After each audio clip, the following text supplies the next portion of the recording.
안녕하세요. 유엔이 정한 지속 발전 가능 목표 SDGs에 대한 이해 강의를 시작하겠습니다.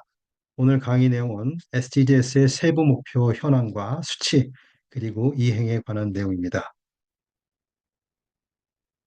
여러분들이 잘 아시다시피 2015년 9월 유엔 193개 회원국이 우리 세계 변혁 2030 지속 발전 가능 의제를 채택을 하였고 그 의제의 중심에 글로벌 목표로서 지속 발전 가능 목표를 설정하였습니다.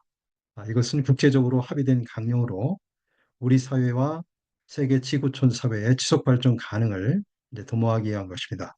보다 구체적으로 가난과 기아, 불평등, 차별을 정식하고 인간 환경 생태를 보호하고 전 지구적인 협력, 평화, 번영을 정착시키기 위한 것으로서 지속 발전 가능성을 저해하는 다양한 전 지구적 문제들에 대해서 정부, 시민사회, 민간기업, 학계, 국제기관 등 모든 이해관계자가 전문적인 방식으로 또는 일상생활 속에서 SDG에서 선정한 17개의 핵심 목표를 169개 세부 핵심 목표를 통해서 실천하도록 요청하고 있습니다.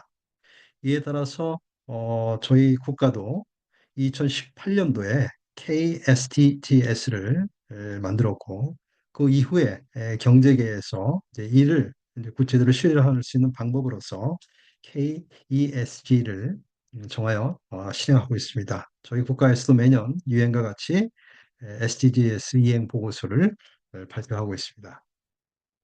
SDGs의 목표와 세부 목표는 소위 5Ps라고 하는 5개의 축을 통해서 이루어지고 있는데, 저기 이제 오른편 그림에서 보다시피 사람, people, 지구, planet, 번영, prosperity, 평화, peace, 파트너십에 바탕을 두고 있습니다. 이 5개의 축은 크게 또 두 가지 큰 축으로 나누는데요. 사람, 지구, 번영 축은 사회 발전, 경제 개발, 환경 보호를 위한 목표를 설정하고 있고, 평화 파트너십 축 자체는 지속 가능 발전의 전제 조건과 방법을 의미하고 있습니다. 조금 더 구체적으로 살펴보면은 사람 축으로는 빈곤 퇴치, 기아 종식, 건강과 웰빙, 양질의 교육, 성평등, 깨끗한 물과 위생을 포함해서 모든 형태와 차원의 빈곤, 기아, 불평등을 종식하는 것을 목적으로 하고 있고요.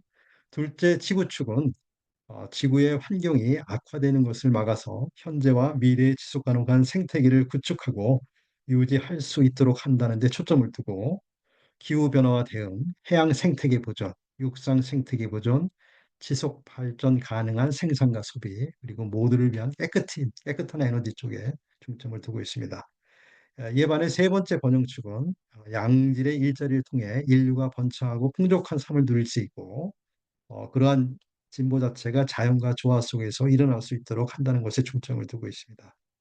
그래서 양질의 일자리 경제 성장에 초점을 두고 있고 산업, 혁신, 사회 기반 시설, 불평등 감소, 지속 가능한 도시와 공동체에 중점을 두고 있습니다. 네 번째 평화축은 근심과 폭력 없는 평화롭고 정의로며 포용적인 세계 공동체 사회를 촉진한다는 것에 있습니다. 마지막으로 다섯 번째 파트너십 축은 지속 발전 가능을 위한 글로벌 파트너십을 부흥시킴으로써 이 의제를 이행하는 데 필요한 지속 가능한 모든 수단들을 동원한다는 것입니다. 자, 빈곤이 첫 번째 핵심 목표로 설정이 되는데요. 여기서 빈곤은 이제 수익과 자원의 부족에만 그치지 않는 이제 그 이상의 결핍을 의미하는데 기아와 영양실조, 교육 및 생활 서비스에 대한 제한, 사회적 차별과 배제, 의사 결정 참여와 참여 제약 등이 이제 포함되고 있습니다. 지금 같은 세상에서 놀랍게도 2022년 세계 인구의 8.4%인 6억 7천만 명, 7천만 명이 극한 빈곤 속에 살고 있으며 특히 사하라, 사남, 이남 지역에 집중되어 있다고 합니다. 현 상황이 진속이 된다면 유엔에서는 2030년까지 세계 인구의 7%인 5억 7,500만 명이 극심한 빈곤 속에서 살아가게 될 것이라고 비극적인 예측을 하고 있습니다. 또한 우리가 겪어왔던 팬데믹으로 인해서 이 상황이 이제 조금 더 악화가 지금 되고 있는데요. 세계 인구의 12%인 9억 명이 넘는 사람들이 하루 최소 수입인 2.15달러 미만으로 생존하며 극심한 빈곤 속에 놓여 있다고 합니다. 2020년 기준으로 보게 되면 저소득 국가 아동의 8.5%, 취약계층의 7.8%, 그리고 노인의 23.2%만이 사회보장 혜택을 받고 있는 것으로 나타났습니다. 또한 불행하게도 가난과 사망률 사이에 매우 깊은 연계관계가 있어서 북빈국가나 저소득국가, 발전도성 국가의 재난 취약성이 매우 높으면서 10만 명당 사망 비율이 세계 평균인 0.86명에 비해 2배에서 3배 높은 것으로 나타나 있습니다. 최근 기후위기, 전쟁으로 인해서 식재료 값의 지속적인 상승이 일어났는데 이것은 저소득 국가 식량 안보를 위협하고 있는 것으로 나타나 있습니다. 두 번째 목표로서는 어, 기아를 종식하고 식량 안전을 이제 확보하는 쪽으로 목표가 설정되어 있습니다. 특히 이제 이 부분에서는 기후 변화에 대한 어떤 목표도 동시에 설정이 되는데요. 왜냐하면 이제 기후 변화가 우리가 의존하는 자원에 치명적인 영향을 미치고 있고 가뭄이나 홍수와 같은 재난 사항을 증가시키고 있어서 식량 안전을 심각하게 위협하고 있고 그로 인해서 심각한 영양 실조나 기아로 인해서 수백만 명의 아이들이 성장이 저해되거나 수명이 단축되고 있다는 것들이 지구상에서 일어나고 있기 때문입니다. 놀랍게도 이 풍요로운 지구 시대에 2022년도 기준으로 보게 되면 24억 명 정도의 크고 작은 정도가 크고 작은 식량 안전 문제 직면하고 있는 것으로 나타나 있고 22년 기준으로 보게 되면 전 세계적으로 7억 3,500만 명 이상의 즉 세계 인구의 9.2%에 해당이 되는데요. 이렇게 많은 사람들이 기아 상태에 있으면서 6억 명 이상이 2030년도에는 영양 부족 상태에 직면할 것으로 예측하고 있습니다. 더 심각한 예측으로는 2050년까지 추가로 20억 명의 인구가 영양결핍에 시달릴 것으로 예상되고 있습니다. 특히 사하라 이남 아프리카 지역은 기아가 가장 극심한 쪽으로 그 추세가 계속 증가하고 있는 것으로 나타나서 염려가 더 크고 있습니다. 2022년 기준 매년 148명의 어린이들이 기아를 죽고 있는 것으로 나타났고 2022년에는 전 세계 5세 이하 아동의 22%에 해당하는 1억 4,800만 명의 아동들이 성장 지연을 그중에서 4,500만의 5세 미만 아동들이 만성 영양결핍 상태로 밝혀졌습니다. 이는 인류의 미래에 매우 심각한 사태임이 분명합니다. 세 번째 SDGs의 핵심 목표로서는 이제 건강을 이제 증진하고 웰빙을 증진하는 걸로 이제 정해졌습니다. 이제 건강한 삶과 웰빙 자체가 그만큼 SDG 입장에서는 중요한 이슈로 등장하고 있기 때문입니다. 이것은 수백만 명의 생명과도 직결되는 일이기 때문에 중요하지 않을 수가 없을 것 같습니다. 그래서 여기에서도 우리가 잘 알지 못하는 많은 지구촌사의 어려움이 있는데 예를 들면은 2021년 2,500만 명의 아이들이 중요한 면역 관리를 받지 못하고 있는 것으로 나타났습니다. 그리고 2022년 기준으로 해서 전 세계적으로 4억 명이 기본 의료보험을 갖고 있지 않으면서 전 세계적으로 또한 16억 명이라는 엄청난 수의 사람들이 건강보건상 위험한 상황에 놓여 있는 것으로 나타났습니다. 팬데믹에서 보듯이 세계가 긴밀하게 연결되고 있기 때문에 지구촌 한 사회에 심각한 문제가 전 세계적인 문제로 직결될 수 있음을 알 수 있습니다. 그리고 2020년 기준으로 해서 볼 때 매 2분마다 임신과 또는 출산으로 인해서 임산부 한 명이 사망하는 것으로 나타났습니다. 그리고 이전과 마찬가지로 건강과 사망률이 굉장히 밀접한 관계가 있는 것처럼 건강과 빈곤 간에도 상당한 관계가 있습니다. 그래서 2022년 기준으로 보면은 소득이 낮은 국가에서 말라리아 발병이 굉장히 많이 급증을 했습니다. 예를 들면 2020년도에 2억 4,500만 명, 2021년도에 2억 4,100만 명, 그 전에 보게 되면 2019년도에는 2억 3,200만 명으로 어떻게 보면 몇 년 사이에 1,000만 명 이상의 증가를 알 수 있습니다. 현재 2022년 기준으로 해서 3억 8,100만 명, 즉 세계 인구의 4.9%가 건강 문제로 인한 지출로 인해서 극심한 빈곤에 빠져 있는 것으로 소개되어 있습니다. 이만큼 인류의 건강한 삶과 웰빙이 위협되고 있습니다. 그 다음으로는 SDGs 17개의 핵심 목표 가운데서 가장 중요한 의미를 가지고 있고 또 중요한 역할을 하고 있다고 생각되는 것인데요. 포용적이고 공평한 양질의 교육과 평생 학습 기회를 증진하는 것이 목표로 설정되어 있습니다. 그래서 양질의 교육은 지속 발전과 가능을 위한 토대로서 17개의 목표의 핵심을 이루고 있고 다른 목표를 설정하기 위해서 교육이 반드시 필요하기 때문에 굉장히 중요한 의미를 지니고 있습니다. 이제 교육과 관련해서 어떤 수치와 현황을 살펴보게 되면은 아직까지도 2억 6,500만 명 이상의 아동이 학교를 중퇴했고 그들 중 22%가 초등학교밖에 안 되는 나이에서 학교를 중퇴했습니다. 그리고 전 세계적으로 이번 팬데믹을 거치면서도 이런 문제가 심하게 되는데 6억 1,700만 명의 청소년들이 기본적인 계산과 읽고 쓰는 능력이 결여되어 있는 것으로 나타났습니다. 성인 문맹자의 수도 7억 5천만 명에 이르러서 되게 심각한 상황을 보여주고 있고 특히 여성이 이 교육에서 남성에 비해서 많이 희생되어 있는 것으로 볼 수 있습니다. 왜냐하면 성인 문맹자의 3분의 2가 여성으로 나타났기 때문입니다. 2030년이 되면 3억 명의 아이들이 기본적인 산수와 읽기 능력을 갖추지 못할 것이라고까지 얘기가 되고 있습니다. 이제 교육이 우리들의 현실적인 삶과 세상을 바꿀 수 있는 기회를 제공해 줄 수 있다면서 이런 심각한 교육의 이제 결손과 위험 자체는 미래 사회에서도 굉장히 심각한 문제로 대두될 수가 있다고 보여집니다. 그 다음은 우리가 일상적인 삶에서 지금도 많이 회자되고 있는 성평등과 그다음에 모든 여성과 소녀에 대해서 더 많은 인권을 부여하는 이런 얘기입니다. 성평등은 인간의 기본적인 인권일 뿐만이 아니라 평화와 번영을 추구하는 지속 가능한 세상에서 굉장히 필요한 필수 토대가 되기 때문입니다. 그러나 그럼에도 불구하고 아직도 성 불평등은 세계 모든 곳에 상존하고 있으면서 우리의 사회적 발전을 방해하고 지체하고 있습니다. 그런 점에서 어, 핵심 목표 5번도 우리 사회에서 굉장히 중요한 의미를 지니고 있는 것으로 볼 수 있습니다. 성불평등은 아직도 굉장히 세계적으로 만연한 것으로 드러나 있습니다. 그래서 이번에 나온 2024년도 UN SDGs 이행 보고서에는 2030년까지 이루어진 성평등이라는 목표 자체가 그 시간까지 성취하기가 굉장히 힘든 목표가 되었다고 고백하고 있습니다.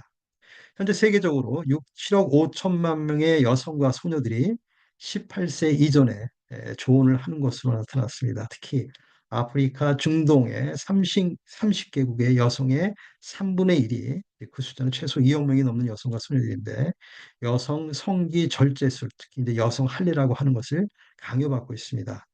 초혼을 근절하는 데는 300년, 성차별을 근절하는 데는 286년, 권력에 있어서 여성이 동등해지는 데는 140년, 여성이 전 세계적으로 중요한 정치적 지위에 진입하는, 예를 들어서 국가의 국의회에서 여성 대표가 동등하게 차지하는 비율, 이것을 이루는 데는 47년이 걸릴 것이라고 예상하고 있습니다. 여전히 성평등과는 이제 거리가 먼 지구촌 사회입니다.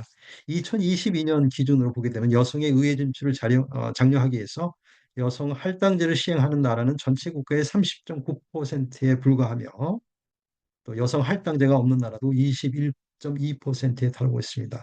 우리나라도 이런 데에 대해서 심각하게 생각하면서 이제 여성 할당제 도입제도 일부는 실현하고 있는데 우리나라도 뭐 이에서 크게 벗어나지는 않는 것 같습니다.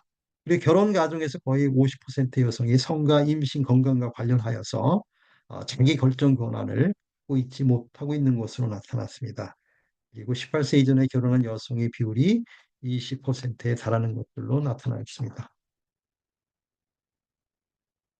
여섯 번째, 우리가 물은 매일매일 섭취를 해야 되는 것이 굉장히 중요하고 또 위생도 우리의 건강과 직결되는 문제라서 안전한 물과 위생은 우리의 삶에 있어서 가장 기본적이면서 또한 인류 건강이 또 가장 기본적이고 그래서 건강한 지구 생태계 유지를 위해서는 굉장히 중요한 이슈라고 볼 수가 있습니다.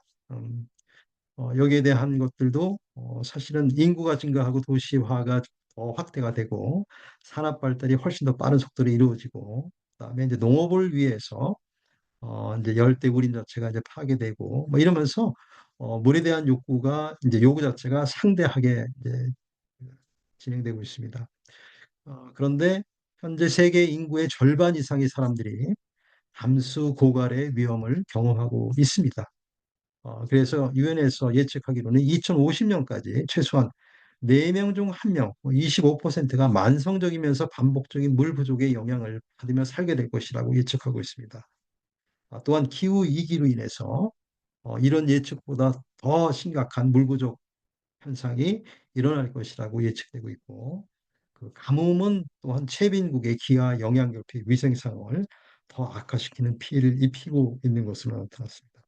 현재 2022년 현재 22억 명이 안전한 식수장치의 물을 얻지 못하고 있고 7억 명 이상이 기본적 식수 혜택을 받지 못하고 있는 것으로 나타났습니다. 24억 명의 인구가 화장실과 변소와 같은 기본적인 위생 시설이 부족한 것으로 나타나서 많은 수의 사람들이 질병과 건강의 위협을 끊임없이 받고 있는 것으로 나타났습니다.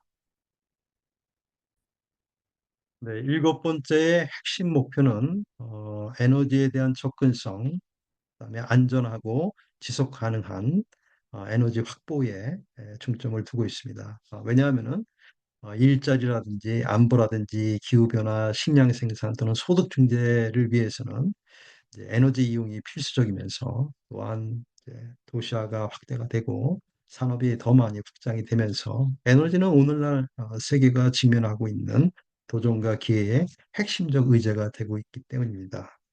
그래서 현재 그 에너지와 관련된 유엔에서 찾아낸 수치를 보자면은 우리나라와는 달리 세계 인구의 13%인 6억 7,500만 명이 아직도 전기 사용 환경에 접근하지 못하고 있는 것으로 나타났습니다. 그중에서 사하라 사막 이남에 있는 국가들의 비중이 80%를 차지하고 있는 것으로 나타났습니다.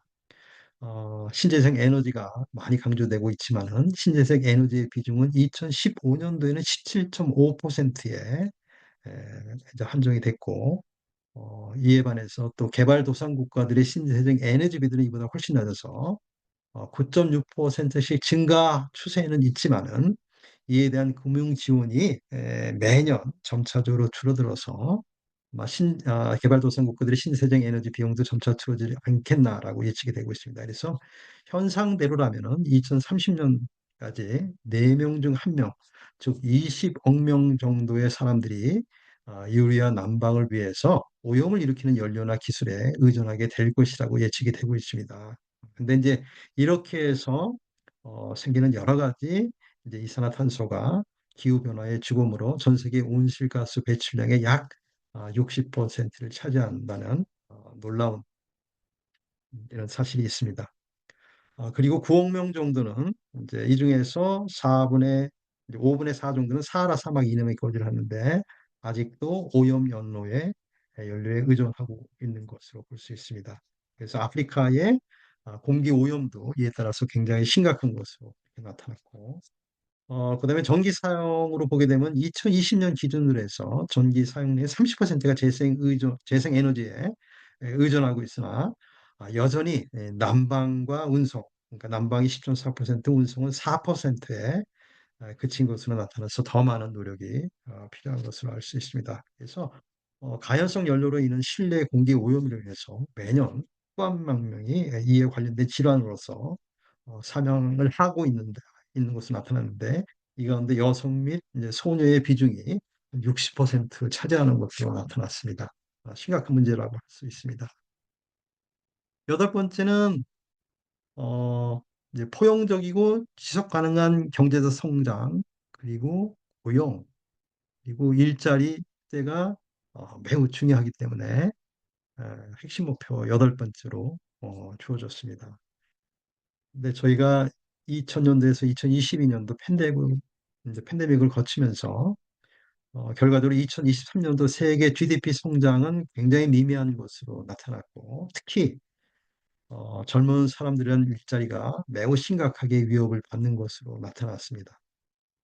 그래서 2023년도의 세계 경제 성장률은 2.3%로 예측이 되었는데 현재 1.9%로 재조정이 되었고 인플레이션 비율도 2020년 7.5%에서 2023년 5.2%인데 이제 완만한 안정세이지만 아직은 이렇게 안정되지 않은 것으로 지금 밝혀졌고요.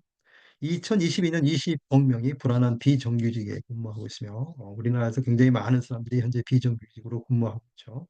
1억 9,200만 명이 고용되지 않은 것으로 나타났습니다. 이 이제 그 정규직 문제라든지 이제 고용 문제는 이제 세계적인 현상이 뭐 우리나라에도 동일하게 적용이 되는 것 같습니다. 특히 나이 15에서 24세 사이의 청년들이 건전한 직장을 구하는데 더 많은 어려움을 겪고 있고 25세 성인에 비해서도 실업률이 훨씬 큰 것으로 나타나서 많은 사람들의 걱정을 하고 있는 상황입니다. 세계적으로 4명 중 1명의 청년이 취업, 교육, 훈련 중에 있지 않는 것으로 나타나 이에 대한 국가적인 또는 전 세계적인 노력이 더욱 필요한 것으로 나타났습니다. 아홉 번째는 교통, 관계, 에너지, 정보, 통실 등 인프라에 관한 내용인데 이런 것들을 통해서 새로운 일자리가 창출이 되고 새로운 산업의 동력을 제공하기 때문에 이제 이런 것에 관해서 굉장히 많은 노력이 이제 세계적으로 이루어지는 게 이제 필요하다는 것은 뭐 당연한 일이고요. 그렇게 해서 이제 핵심 목표 9번도 굉장히 중요한 의미를 지니고 있습니다.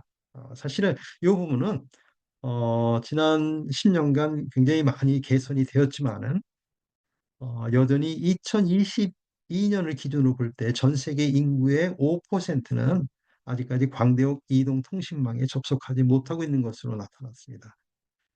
그리고 팬데믹 이후 제조업 회복이 이루어지기는 아직 시기상조이다라고 하는 그런 판단이 있습니다.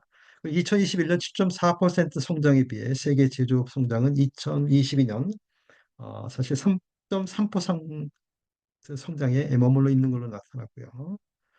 그다음에 이제 자동차, 산업과정, 에너지 관련 일에서 발생되는 탄소 배출량은 0.9%가 늘어서 2022년 한 해만 보더라도 368억 입방미터 톤을 이제 기록을 했습니다. 이 부분은 어, 간단하게 해서 이 정도로 지나가겠습니다. 그다음에 이제 10번이 이제 팬데믹으로 인해서 더 노골적으로 드러나게 돼 있는 건데요. 국가 간의 빈부격차가 또 심해졌고 또 한 국가 내에서의 빈부격차와 불평등도 훨씬 심화되고 확대가 되었다. 이렇게 지금 UN SDGs 보고서는 보고하고 있습니다. 그래서 팬데믹 이후 한 국가 간의 불평등뿐 아니라 국가 간 불평등도 가장 커진 것으로 나타났고 그리고 여전히 수입에 따라서 성에 따라 종교, 나이, 장애, 인종, 계층, 종족, 기업 관련해서 여전히 불평등이 전 세계적으로 생존하는 것으로 나타나 있습니다. 그래서 이런 이제 국가 간의 또는 국가 내에서의 그 불평등 수치를 이제 보게 된다면 2022년도에 난민 수가 3,460만 명으로 집계돼서 최고치를 이미 경신했습니다. 그리고 이 난민 가운데 안타깝게도 41%가 아동들이었습니다. 그리고 2022년에만 7천 명의 난민들이 이렇게 이민 경로 중에서 사망하고 있는 것으로 나타났습니다. 그리고 현재 전 세계적으로 노인, 난민, 이민자의 5분의 1이 기회를 박탈당하고 차별을 받고 있는 것으로 나타났습니다. 상위 10%, 전 세계 상위 10%가 세계부의 76%를 차지하고 있고 하위 50%가 세계부의 2%를 차지하고 있어서 국가 간뿐만 아니라 국가 내에서의 빈부격차, 불평등 자체가 훨씬 심화돼 있어서 이제 이에 대한 유엔과 우리 국가의 적극적인 어떤 해결 노력이 필요하지 않을까 이렇게 보고 있습니다. 그래서 또한 이것은 뭐 남성과 여성 간에도 적용이 되는데 소득 불평등의 최대 30%가 남성과 여성을 포함한 가군의 불평등 때문인 것으로 나타났습니다. 그다음에 뭐 도시는 저희가 이미 이제 살고 있어서 잘 알고 있기 때문에 도시는 이제 어떤 아이디어, 그다음에 상업, 문화, 과학, 생산, 사회 개발, 발전을 위한 허브 역할을 하면서 사람들이 사회적, 경제적, 문화적으로 발전할 수 있도록 하는 굉장히 중요한 역할을 하고 있습니다. 그래서 포용적이고 안전하고 그다음에 언제든지 회복 가능한 그다음에 지속 가능한 도시를 만드는 것이 굉장히 중요한 일이지만 또 한편으로는 격한 도시화로 인해서 도시 내 이제 굉장히 많은 폐기물이 나오게 되고 또 이제 그런 폐기물 처리와 같은 이제 환경 문제뿐만이 아니라 여러 가지 공기 오염 문제 그리고 이제 범죄 발생, 시민의 안전 생활 문제 등 여러 가지 문제가 발생하고 있습니다. 그래서 그 수치를 보게 되면은 세계 도시들은 지구의 3% 불과하지만은 에너지 소비량의 60에서 80%, 탄소 배출량은 75%를 차지할 정도로 사람들의 삶에서 굉장히 의미를 차지하고 있습니다. 그런데 급속한 도시화는 이제 공적 공간이라고 할 수 있는 전체의 20% 이하밖에 안 되는데 이렇게 부족할 뿐만이 아니라 이제 그에 따라서 인구가 많이 유입하고 많은 에너지를 사용하고 또 많은 것들이 소비되고 또 폐기되고 있기 때문에 신선한 물이라고 하든지 하수, 생활 환경, 자연재해, 질병 및 공중 보건에 굉장히 부정적인 영향을 미치고 있습니다. 그래서 인류의 절반이 40억 명이 오늘날 이제 많은 도시에 살고 있지만은 이 수치는 계속적으로 증가해서 2050년까지는 지구 전체의 인구 중에 70%인 50억 명이 도시에 살 것으로 예상이 되고 그리고 현재 11명의 사람들이 빈민가에 살고 있는 것으로 나타났는데 향후 30년간 20억 정도로 늘 것으로 예상이 되고 있어서 특히 이제 저개발 국가 및 아직 인프라 면에서 잘 갖춰지지 않은 국가의 도시에서는 이렇게 많은 수의 도시민을 수용할 준비가 되어 있지 않아 빈민가의 문제가 더 크게 증가할 것이라는 전망도 같이 있습니다. 그래서 사실 도시 확산 속도가 인구 증가 속도를 앞서고 있는데 도시 거주자 상당수가 안전기준에 미달하는 공기를 마셔서 대기오염으로 인해 많은 수의 인구가 사망하고 있으면서 많은 사람들이 안전한 왕래를 못하고 있는 것으로 나타났습니다.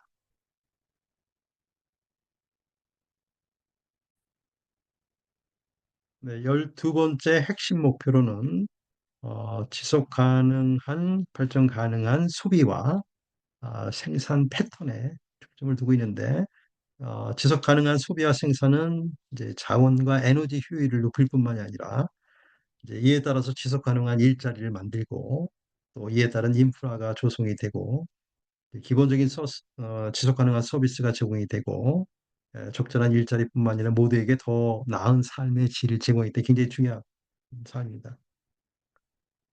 현재 예측상으로는 2050년 정도가 되면은 인류의 인구는 98억에 달할 거라랍니다. 그런데 이 98억의 인구의 생활 양식을 유지하는 데는 거의 3개 정도의 지구가 필요하다고까지 얘기하고 있습니다. 특히 2020년도, 2021년도 팬데믹 상황으로 인해서 화석 연료 사용이 2배가 되었습니다. 이에 따른 처리 비용도 2020년도에 3,750달러였었는데, 50억 달러였었는데, 2021년에만 거의 2배가 되어서 7,320억 달러가 되었습니다. 이제 이런 처리 비용은 앞으로도 계속 더 늘 것으로 예측되고 있습니다. 그리고 참, 이제 모순적인 이야기지만, 기아에 허덕이는 사람들이 수억 명씩 있지만, 또한 과소비로 인해서 매년 버려지는 음식의 양이 9억 3,100만 톤이나 된다고 합니다. 그리고 해마다 생산되는 모든 식품의 약 3분의 1 정도, 비용으로 따지면 1조 달러에 상당을 하는데 이것이 폐기된다고 합니다. 우리나라도 예외가 아닐 것 같습니다.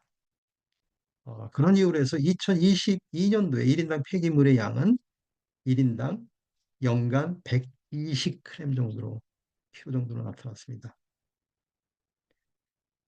이렇듯 경제적, 사회적 진보가 좋긴 하지만 또한 이것이 심각한 환경 후퇴와 환경 위기를 지금 가져오고 있으면서 이거는 현재의 삶뿐만이 아니라 미래의 발전과 생존에도 굉장히 부담이 되는 부정적인 영향을 사실 미치고 있고 미칠 것으로 예측이 되고 있습니다. 어, 기후 변화와 기후 변화로 인한 기후 위기로 인한 그 영향에 훨씬 더 효과적으로 대응하기 위해서 긴급하게 어떤 액션을 취해달라라고 하는 것 자체를 13번째 목표로 설정했습니다. 왜냐하면 이제 우리가 기후 변화뿐만이 아니라 현재는 이제 기후 위기로까지 얘기가 되고 또 인류세라는 것들이 이제 제시가 되면서 인류가 자연과 공존을 할 것인가 아니면은 공멸을 할 것인가를 결정하게 되는 굉장히 중대한 시기를 마주하게 됐다라고 얘기하고 있습니다. 실제로 기후변화가 지구촌 전체의 모든 국가에 굉장히 안 좋은 이제 영향을 미치고 있어서 국가 경제뿐만이 아니라 세계 경제를 혼란에 빠뜨리고 우리의 삶에 굉장히 많은 영향을 미치면서 오늘날뿐만이 아니라 미래의 인류 공동체 국가에 큰 손실을 줄 것으로 예측하고 있습니다. 그 수치를 보자면은 IPCC에서 발표한 건데요. 2010년도하고 2019년 사이 약 10년 정도를 가장 따뜻했던 시기로 기록하고 있는데 이때 전 대륙에 걸쳐서 산불, 가뭄, 태풍, 홍수 및 다른 기후위기로 인한 재해가 발생한 것으로 기록하고 있습니다. 위 기간 동안에 약 34억 명이 홍수, 가뭄, 태풍으로 인해서 안전한 국가에 비해서 약 15배나 높은 사망률을 기록했는데 특히 기후위기가 저소득 국가에 대해서는 심각한 위기로 지금 반영되고 있습니다. 그래서 세계의 바다는 뭐 여러분도 다 아시다시피 계속해서 따뜻해지고 있으면서 또 남극과 북극의 얼음은 계속해서 녹고 있고 이로 인해서 평균 해수면 상승은 앞으로 40년 후에는 2065년도에는 24.30cm, 24에서 30cm, 2100년에는 40에서 63cm로 예측이 되는데 이렇게 되면 굉장히 많은 대륙의 일부 자체가 물에 잠기고 이제 그런 으로 해서 이제 거주 뭐 지도 뭐 작게 되고 또 한편 이제 농사를 지을 수 있는 경작지도 줄어들게 되고 인류에게는 굉장히 심각한 문제가 되겠죠. 왜냐하면은 1880년부터 2012년까지 평균 지구 온도가 0.8% 상승했는데 지금 더 빠른 속도로 상승하고 있고요. 온도가 1도 상승할 때마다 곡물 생산량이 약 5% 감소하는 것으로 나타났기 때문입니다. 그래서 산업 발전 시기 이전로 1.5도를 유지하는 것은 현재의 탄소 배출을 거의 반으로 줄여야 하는데 그래서 이는 현재로서는 2020년도까지 이를 이루기에는 굉장히 유화한 일이 되었다라고 얘기를 하고 있습니다. 저희 대학도 넷제로 프로젝트를 이렇게 해서 대학에서 탄소 제로 뭐 운동도 이제 펼치고 있는데요. 사실은 이런 그 기후 위기에 대응하는 이 비용은 세계적으로 2019년도, 20년도만 해도 8,030억 달러가 소요되었습니다.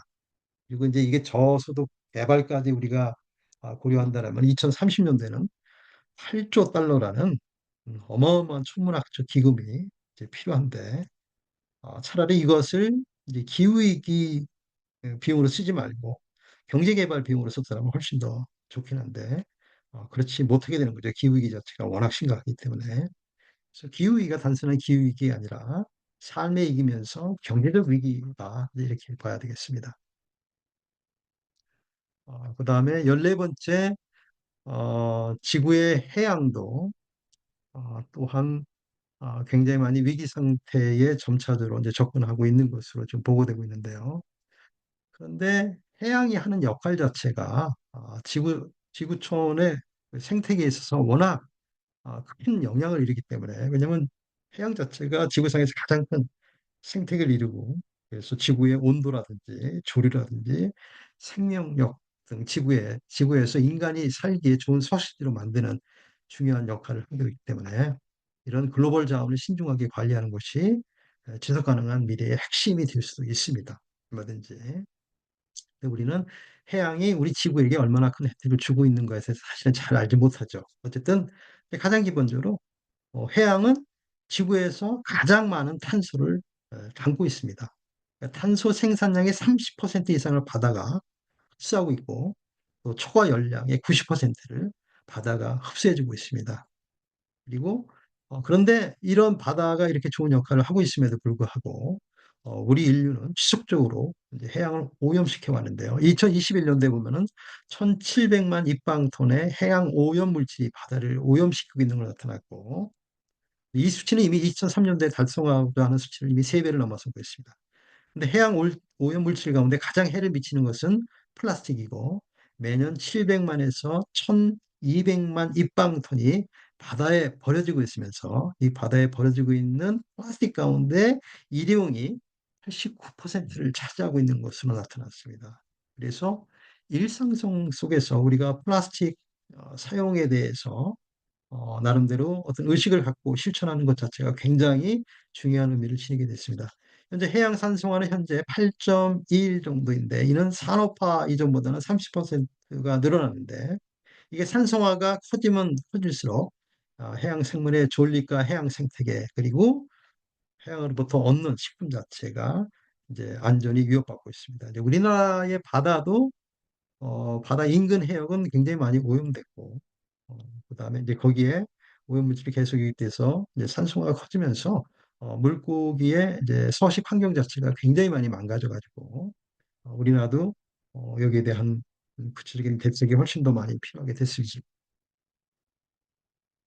실 목표 15번째는 산림이 지구 표면의 31%를 차지하면서 인간을 포함한 80%의 생물종이 서식하고 있고, 그래서 식량 안보와 보호 지역을 제공하고 있기 때문에 이에 대한 이제 목표를 설정을 했습니다. 그리고 이제 산림 자체가 육상 생태계에 있어서 기후 변화에 대처하고 다양한 생물 다양성을 보호하는 데 핵심 역할을 수행하고 있기 때문에 이에 대한 이제 노력이 전직으로 이제 필요하다고 제시하고 있습니다.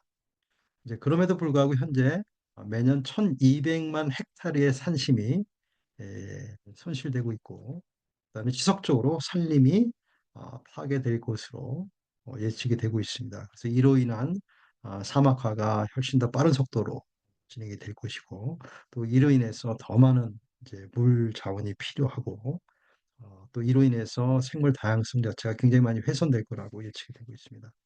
그래서 산림 훼손, 오염된 땅, 생물 다양성 상실이 인류에게 앞으로 굉장히 심각한 위협이 될 것이고 현재 되고 있습니다. 2015년과 2019년도 사이에 매년 전 세계적으로 100만 톤에 달하는 경작지가 소실이 되고 있습니다. 아마 이것은 이제 도시화가 계속적으로 이제 확장이 되기 때문에 이제 생기는 일이기도 하고 또는 이제 경작지를 이제 다른 용도로 바꾸기 때문에 발생되는 일로 볼 수가 있습니다. 이제 이 헥타르, 100만 헥타르에 이제 달하는 경작지 손실 자체가 그린란드 2배의 크기의 땅이 사라졌다는 의미로 볼 수가 있습니다. 굉장히 어마어마한 경제가 사라졌다는 의미죠.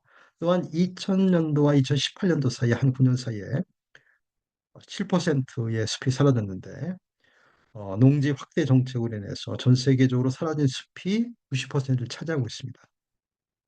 그래서 현재 세계는 공룡 시대 이후로 가장 큰 생물 종의 멸종을 맞이하고 있다. 이제 이렇게까지 평가를 하고 있습니다. 현재 동식물 100만 종이 멸종 위기를 맞이하고 있다고 합니다. 매우 심각한 일입니다. 그런데도 불구하고 2015년도 이후에 중요 생물 다양성 지역을 보호하는 일이 잘 진행되고 있지 않다고 합니다. 그리고 8만 그루가 넘는 수종 중에 오직 1% 미만만 잠재적인 이용을 위해서 연구된다고 이제 말할 정도로 생물 다양성을 보호하는 이런 일들에 대한 보다 많은 노력이 필요하다는 것을 지적하고 있습니다. 그리고 지난 20년 동안 동물의 숲이 없어지면서 숲에 살던 동물들이 인간과 접촉하는 비율이 높아지면서 동물에 의한 감염들이 점차 더 늘었는데 이로 인해서 이제 개인적 손실뿐만이 아니라 이제 그 건강에 대한 용뿐만 아니라 이제 이로 인해서 1조 달러의 경제 손실이 있는 것으로 그렇게 상정하고 있습니다. 사람들이 차별 없이 차별받지 않고 모두가 안전해야 되고 그다음에 모든 형태의 폭력으로부터 위험으로부터 선화 있는 것 자체가 평화와 그러니까 정의가 사회 경제적 발전에 있어서 가장 중요한 선결 조건이 되고 있기 때문에 지속 가능 발전을 위한 평화롭고 포용적인 사회를 증진시키고 모두에게 정의가 보장되는 사회, 또 모든 수준에서 효과적이면서 책임감 있는 그 포용적인 제도가 구축되는 것이 무엇이 중요합니다. 그래서 그런데 우리 지구촌 사회는 현재 이 반대 방향으로 현재 나가고 있습니다. 이제 왜냐하면은 우리가 최근에 보시다시피 우크라이나와 러시아 전쟁이 있고 또 이스라엘과 또 하마스 전쟁이 있고, 또 중국과 또 이웃 국가들의 또 갈등 관계가 또 있고, 또 우리와 또 이웃과의 관계, 또 여러 국가 간의 이제 갈등 자체가 굉장히 많아서 어떻게 보면 이제 평화와 정의가 이제 축소가 되면서 이런 것들이 사회적 경제적 발전에 많은 해를 끼치지 않을까 좀 우려를 하고 있습니다. 실제 이제 경제적으로 굉장히 많은 우려가 있는 상태입니다. 2022년 우크라이나 전쟁을 해서 이제 갈등으로 인해서 인한 시민 사망이 50%나 급증했습니다.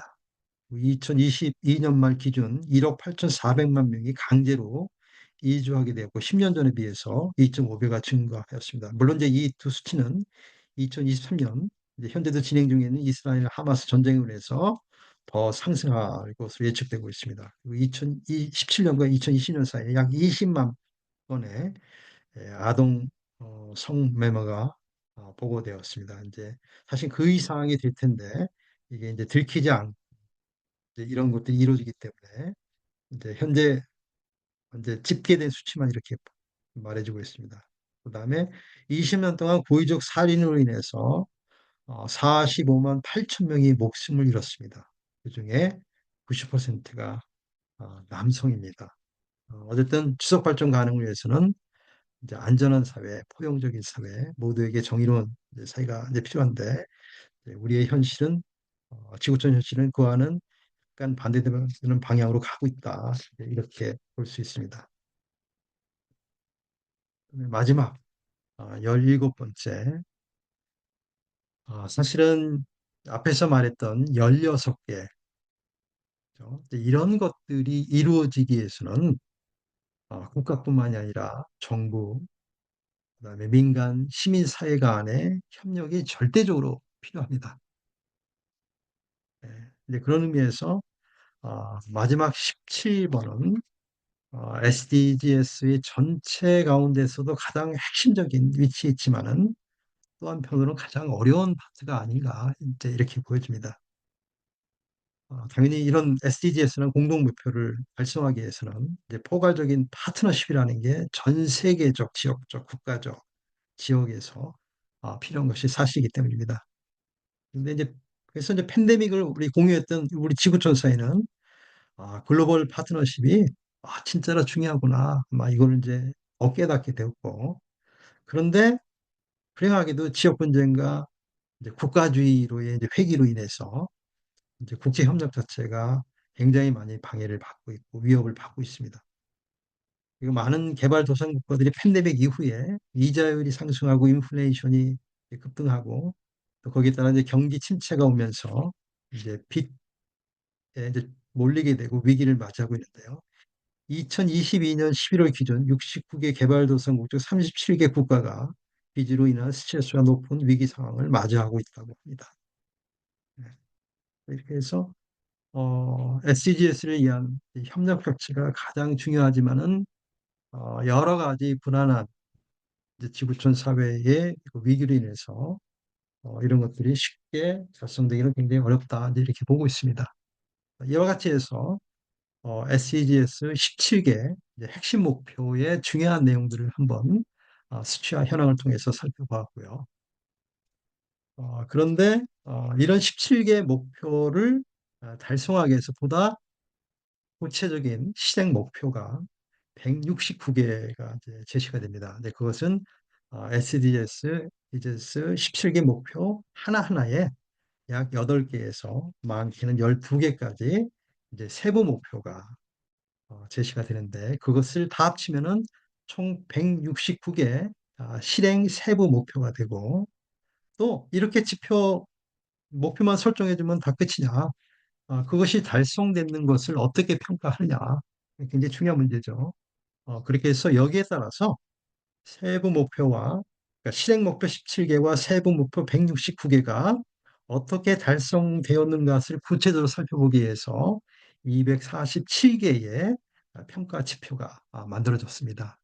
그래서 우리나라도 이런 평가 지표에 근거해서 우리가 어떤 SDGs, 어떤 특정한 핵심 목표에서 어떤 특정한 세부 실행 목표를 얼마만큼 어느 정도로 달성했는가를 매년 자료를 모으고 또 검토하고 평가를 하고 있고 그것을 또 이행 상황을 보고를 하고 있습니다. 이것은 우리나라의 이제 통계청에서 통계 개발을 해서 이것을 제공해서 또 거기서 만들어서 하고 있습니다. 그래서 이제 예를 들면은 이제 1번 그죠? 모든 형태의 빈곤 퇴치라는 핵심 목표 1항에 대해서 구체적인 세부 목표는 1-1, 1-1-3, 1-4, 1-5 이렇게 예를 들면 1.25달러라고 되어 있는데 이제 사실 2.15달러로 이제 변경이 됐습니다. 그래서 미만으로 사는 모든 인구를 모든 것에 종식한다. 그다음에 두 번째 보게 되면 아동 비율을 최소 절반으로 감소시킨다.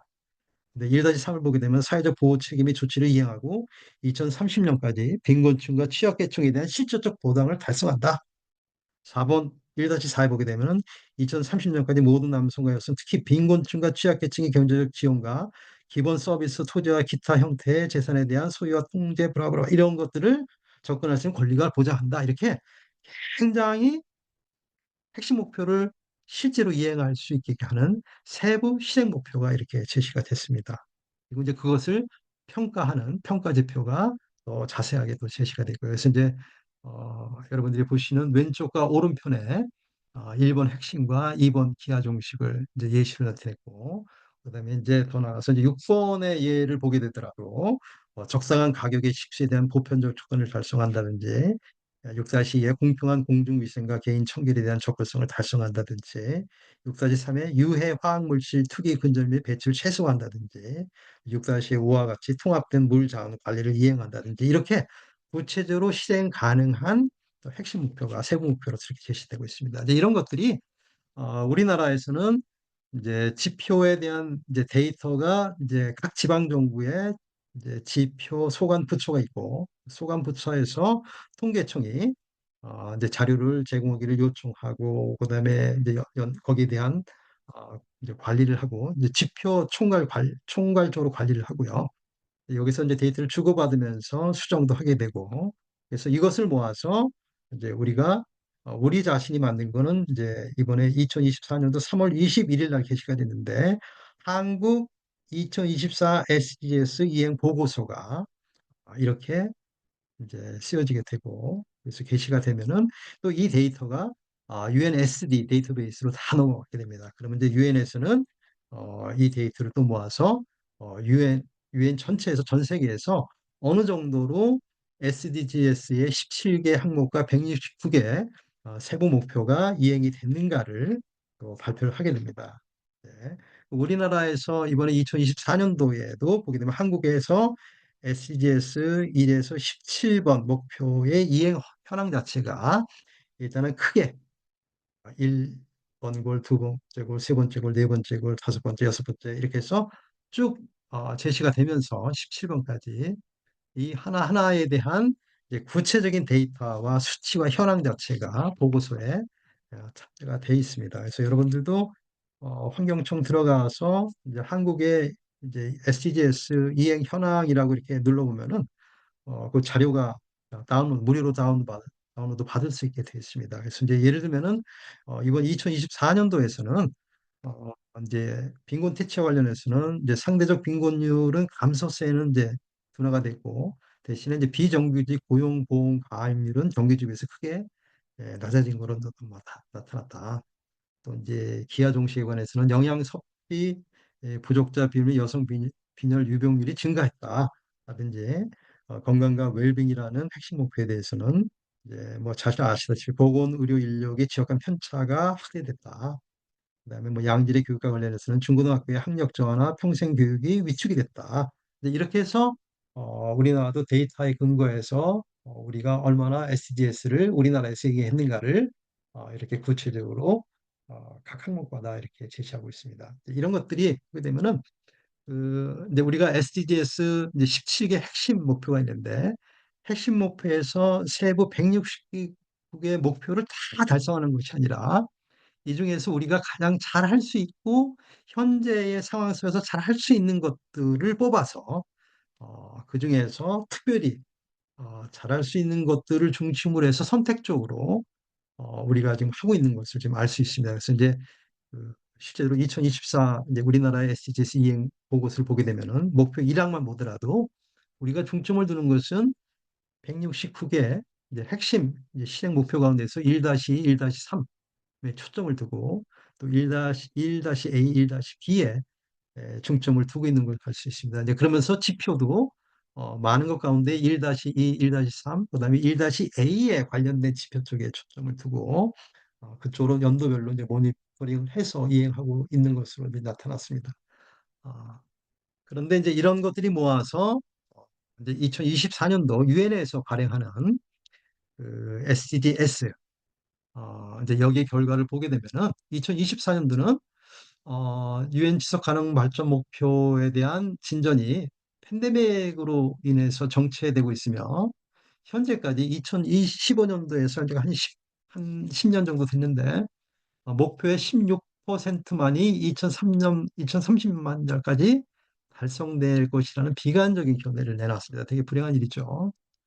그리고 이제 어떤 나라는 되게 이제 SDGs 이행을 잘 하고 있지만은 또 어떤 나라는 상대적으로 굉장히 부족하다. 이제 뭐 이런 것들도 특히 이제 군소도서 개발도상국으로 포함한 가난하고 취약한 국가들이 SDGs 이행에서 굉장히 크게 뒤처져 있는 것으로 지금 보고하고 있고, 그렇게 해서 유엔이 창설된 1945년과 2100년간의 중간에서 중간쯤 있는 거죠. 우리는 지금과 같은 평상시처럼 인류의 과제 해결 방식에 의존할 수 없다고 그 프리스턴 대학의 이제 그 제프리 삭스 교수가 주장을 하면서 국제사회는 유엔 체제의 중요한 성과와 한계를 제거하고 향후 수십 년 동안 다자주의를 업그레이드하기 위한 노력을 경주해야 된다고 이제 강조했습니다. 그래서 조금 더 강력하게 SDGs 이행을 강요할 수 있는 이런 유엔 체제의 그 변화까지도 이제 주문하고 있는 상황으로 대학에서 SDGs를 위한 혁신적인 교육 생태가 필요하고 그래서 학생들이 SDGs에 대한 것들을 교육과 연구와 협력과 실천을 통해서 심층적으로 지속적으로 경험할 수 있도록 지원하는 게 필요하다. 그래서 결론적으로 대학은 SDGs, EGS 실을 위해 솔루션 네트워크, 리빙 랩으로 역할을 해야 한다. 그리고 그 변화의 중심에 사회 문제 해결은 미래 인재 양성이 있어야 한다. 이렇게 해서 SDGs의 이제 핵심 목표와 세부 목표 그리고 이제 대학이 이제 그에 대한 어떻게 응대를 해야 되는가에 대한 이런 내용으로 강의를 했습니다. 네, 경청해 주셔서 감사합니다.